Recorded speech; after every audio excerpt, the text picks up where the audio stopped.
Hello दोस्तों, एक बार फिर से आप सबका स्वागत है। जैसे कि आप लोगों ने देखा कि पहला वीडियो में हम लोगों ने ये बात किया था कि बच्चे कैसे सीखते हैं। आज दूसरा क्लास है, इस पे हम लोग बात करेंगे कि बच्चे कैसे चिंतन करते हैं। तो सबसे पहले हम लोग ये जान लेते हैं कि चिंतन का क्या अर्थ होता है।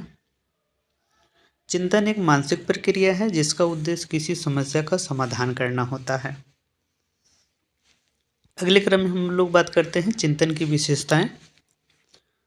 चिंतन की विशेषताओं में समस्या सबसे पहले पता होनी चाहिए, क्योंकि चिंतन की प्रक्रिया में ही समस्या से ही शुरुआत होता है।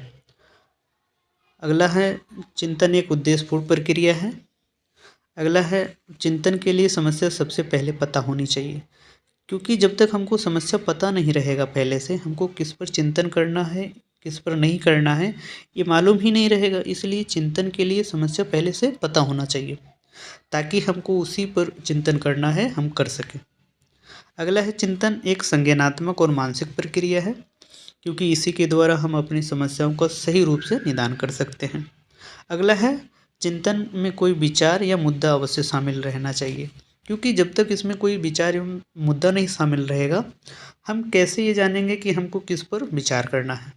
अभी कहने का मतलब है कि अगर कोई अभी बहुत परेशान है, बहुत रो रहा है और बहुत परेशान है, अगर आप उससे जाकर के पूछें कि भाई रो क्यों रहे हो, क्यों परेशान हो, और ये बोले कि पता ही नहीं है कि हमको क्यों परेशानी है, तो कहने का मतलब है कि चिंतन में कोई विचार या मुद्दा अवश्य शामिल होना चाहिए। अगला है चिंतन एक तार्किक प्रक्रिया है और चिंतन कल्पना से अलग है। अगले क्रम में हम लोग बात करते हैं चिंतन के तत्व यानी एलिमेंट्स ऑफ थिंकिंग, यानी विचार, उसमें क्या क्या चीज़ें शामिल रहता है एक चिंतन की प्रक्रिया में। तो एक चिंतन की प्रक्रिया में 5 तत्व शामिल रहते हैं, जिसमें सबसे पहला क्या है हमारा प्रॉब्लम। सबसे पहले चिंतन की प्रक्रिया में समस्या इन्वॉल्व होनी चाहिए, जब तक वो शामिल नहीं रहेगा हम चिंतन नहीं कर सकते हैं। अगला है प्रत्यक्षीकरण। प्रत्यक्षीकरण का मतलब है कि समस्या की संपूर्ण जानकारी ही क्या कहलाता है, प्रत्यक्षीकरण। विचार, जिस टॉपिक पर हम विचार करेंगे चिंतन करेंगे वो क्या कहलाता है, विचार। अगला है इमेज यानी संकेत, उस समस्या को कैसे पूरा करना है, चिंतन की प्रक्रिया में कौन कौन चीज़ें शामिल होना चाहिए, कौन कौन चीज़ें लेना है, तो उससे संबंधित संकेत होने चाहिए। अगला है लैंग्वेज, किसी भी समस्या का माध्यम जो होना चाहिए वो कौन से भाषा में है, तो उसका एक निश्चित भाषा होना चाहिए। अगले क्रम में हम लोग बात करते हैं चिंतन के प्रकार। चिंतन के प्रकारों में अगर हम सबसे पहले बात करें अभिसारी चिंतन, यानी कहने का मतलब है कि केवल एक ही बिंदु पर केंद्रित होकर के चिंतन करना क्या कहलाता है, अभिसारी चिंतन कहलाता है। यहाँ लिखा भी गया है, देख लीजिएगा आप लोग। शुरुआत कई बिंदुओं से शुरू करके एक बिंदु तक पहुँचना। कहने का मतलब है कि जैसे कि हम प्रत्येक बिंदु से शुरू कर रहे हैं और यहाँ एक पर्टिकुलर एक स्थान पर पहुँच रहे हैं, तो ये कौन सा चिंतन हुआ, अभिसारी चिंतन। जैसे बहुविकल्पी जो प्रश्न होते हैं वो अभिसारी चिंतन कहलाता है, क्योंकि इसमें जो होता है इसमें अधिक विचारों और विकल्पों का जो फैलाव होता है वो नहीं हो पाता है। इसके कुछ अन्य नाम भी हैं, आप लोग देख लीजिए। जैसे कि इसको संश्लेषणात्मक चिंतन कहते हैं, हम बोल दे रहे हैं, आप लोग लिख लीजिएगा। दूसरा है लंबोत चिंतन, तीसरा है रूढ़िवादी चिंतन, चौथा है परंपरावादी चिंतन, और अगला है आगमनात्मक चिंतन, और नेक्स्ट है इसको लकीर का फकीर भी कहते हैं। तो ये चीज़ें अभिसारी चिंतन के संदर्भ में आप सबको इतना ध्यान में रखना है। अगला हम बात करते हैं अपसारी चिंतन।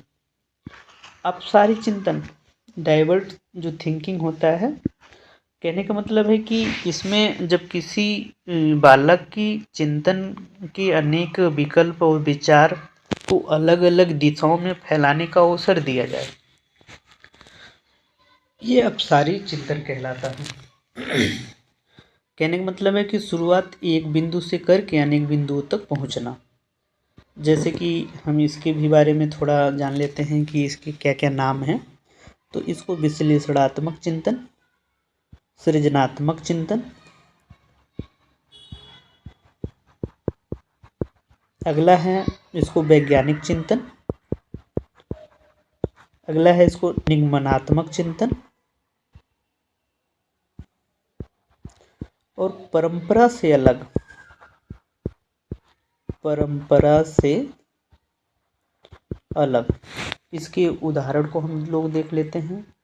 मुक्त अंत वाले जो प्रश्न होते हैं, जैसे निबंध वाले जो प्रश्न होते हैं, ये क्या कहलाते हैं? अपसारी चिंतन। हाँ, इसको आउट ऑफ द बॉक्स भी कहते हैं।